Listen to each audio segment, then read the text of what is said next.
the problem is. I've seen this before on the internet. That's not cool. So, I'm not sure what that means or has in store for me, but I'm not going to be flying this thing anymore today. Doing some more diagnosis on the Emax 280 Nighthawk with that motor problem, and this is one thing that appears to have happened. The two electrical connections coming off of the ESC board going to the motor apparently was overheating, drawing a lot of current or something. I don't know what caused the problem to begin with. So obviously you can see which one is the bad motor, or was connected to the bad ESC.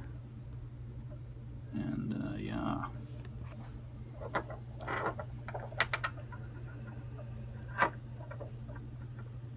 Alright, so before I get too crazy and order a bunch of new parts, I figured I'd give this a shot.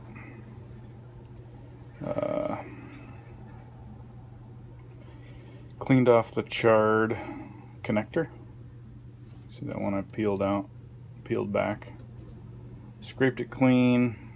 I'm going to try to bend it back into position, put it back in its little white part there. And I've cleaned off the pins. So my hope is that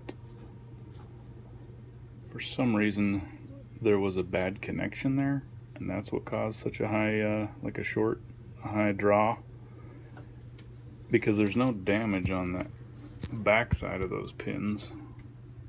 So it's kind of like there was just a bad flow of electricity in that one spot, and that's what I'm hoping I'm gonna get lucky. Put this thing back together and we'll see what it does.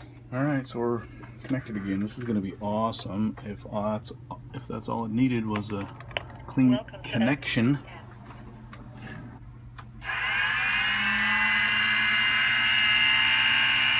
No sir. Definitely F.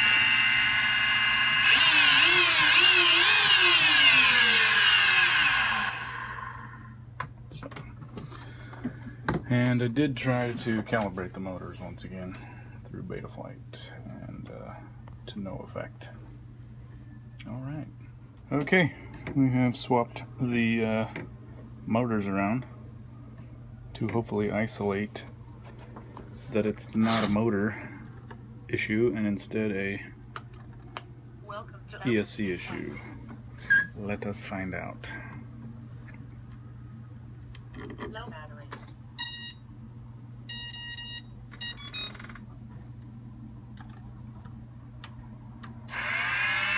Oh, alright, looks like proving to be a motor issue.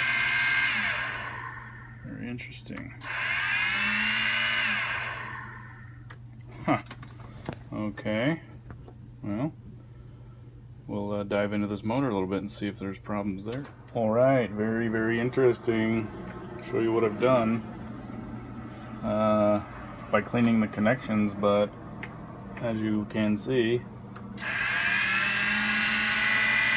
ta-da! All these bad boys are working again. How about that? This is the culprit motor here.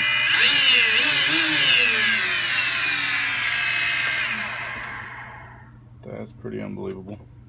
So, what I have done is removed the heat shrink and whatever you call that stretchy stuff, the cover, and messed around with the connections and made sure I kind of bent them and tweaked them so they would clamp down nicely on the pins. And it wasn't even the darkest of blackest connection, instead it was the far one that was kind of a little bit loose.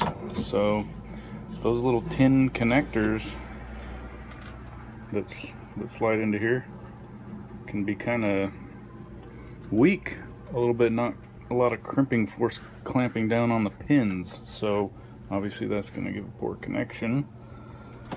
The question is what exactly I'm going to do about it now. Let me see if I can get this thing put back together, and then swapped around to the other side. But that is good news. So at last we are all reconnected. Just wanted some black tape method. Good strong press fit connections on there. And let's fire this thing up and see if it'll hold. If it does, I have confidence that flight capabilities have been restored. Right. This is a problem child here.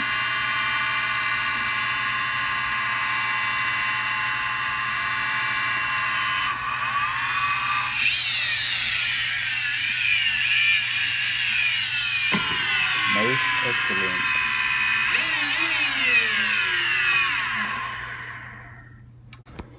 So there you have it. A little minor electrical connection issue was all it took. Thing was acting like I had a bad motor or a bad ESC. I always got to start with the simplest things. Awesome. Alright, so lastly, I'm taking an extra precaution and pulling all of the connectors off.